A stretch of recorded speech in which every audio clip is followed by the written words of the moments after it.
तमाम देखती आंखों और सुनते कानों को अस्सलाम वालेकुम। उम्मीद करता हूँ आप सब खैरियत से होंगे। तो नाज़रीन, आइए चलते हैं स्टोरी की तरफ। जैसा कि हम लोग बहुत सारी जिन भूत चुड़ैल की कहानियाँ सुनते रहते हैं, इसी तरह का एक वाक़या सुनाने जा रहा हूँ, कश्मीर के जंगल का, जो मेरी चच्ची के साथ पेश आया। ये इन दिनों की बात है जब चच्ची की शादी नहीं हुई थी। उनकी उम्र 20 साल थी। हमारे गांव के साथ एक जंगल है जिसमें आस-पास गांव के लोग लकड़ियां जमा करने और घास काटने जाते हैं। इसी तरह मेरी चच्ची के घर में भी भैंसें और बकरियां थीं जिनके लिए वो घास काटने बाकी लड़कियों और ख़वातीन के साथ जंगल जाती थी। जंगल में एक ऐसी जगह मशहूर थी जिसके बारे में काफ़ी किस्से कहानियाँ मशहूर थीं। बुजुर्गों से सुन रखा था उस जगह जिन भूतों का साया है, जो भी उधर जाता है नुकसान उठाता है। हिस्बे मामूल उस दिन भी वो गांव की दूसरी लड़कियों के साथ जंगल में घास काटने की गर्ज से गई। रोज़मर्रा की तरह लड़कियां घास काटने के लिए जंगल में फैल जाती ताकि घास काट सकें।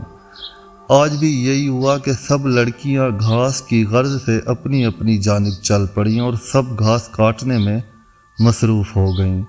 मेरी चच्ची भी घास काटते हुए एक ऐसी जगह पहुंच गई जहां इन्हें बहुत ज़्यादा घास नज़र आई और वो दिल ही दिल में खुश हो गई, क्योंकि आज तो ज़्यादा फिरना नहीं पड़ेगा, एक ही जगह से इतना घास मिल जाएगा।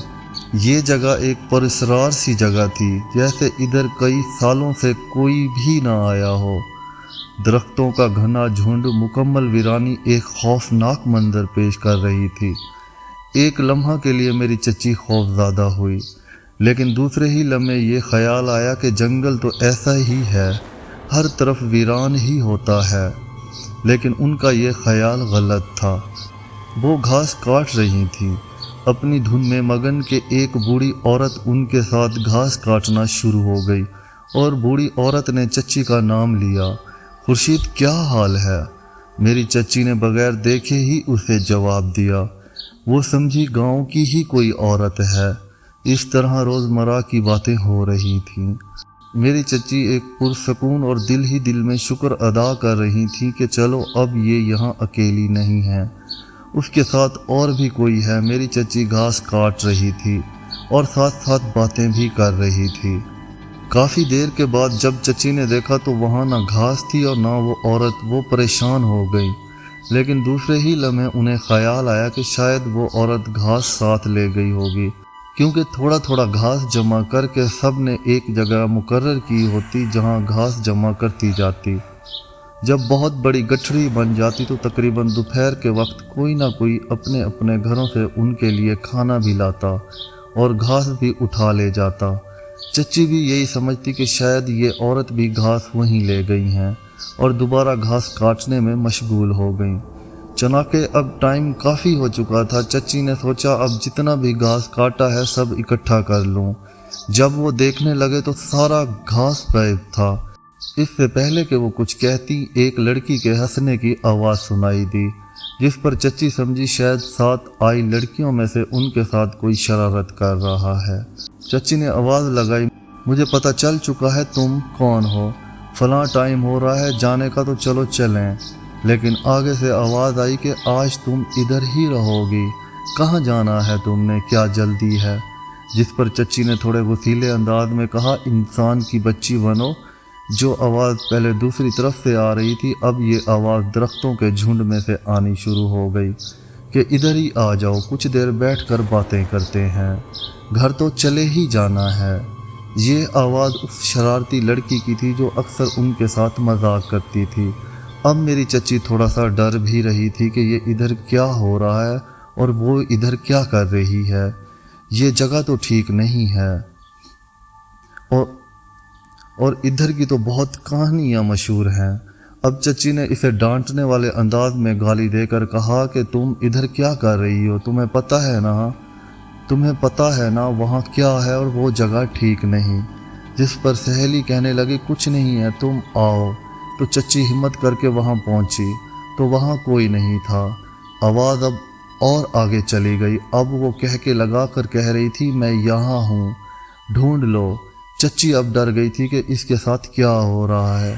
چچی نے دھمکانے والے انداز میں کہا کہ آج گھر چل، تیرے گھر والوں کو بتاؤں گی کہ تم کتنا تنگ کرتی ہو۔ آواز آئی جسے مرضی بتانا ہے بتا دو۔ اب یہ آواز ایک ڈراؤنی آواز تھی جس نے چچی کے پسینے چھڑا دیے۔ چچی کافی گھبرا گئیں۔ چچی ہمت کر کے اس طرف لپکیں جدھر سے آواز آ رہی تھی، وہاں بھی کوئی نہیں تھا۔ اب چچی کا دل جیسے اچھل کر باہر آنے لگا، اس کے جسم پر جیسے چیونٹیاں رینگ رہی تھیں، سر چکرانے لگا تھا کہ آواز آئی کیا ہوا، ڈر گئی؟ یہ مذاق تھا۔ چچی نے پوچھا تم ہو کون؟ تو آواز آئی تم مجھے نہیں جانتی، میں تمہاری سہیلی۔ چچی کہنے لگی چلو گھر چلیں۔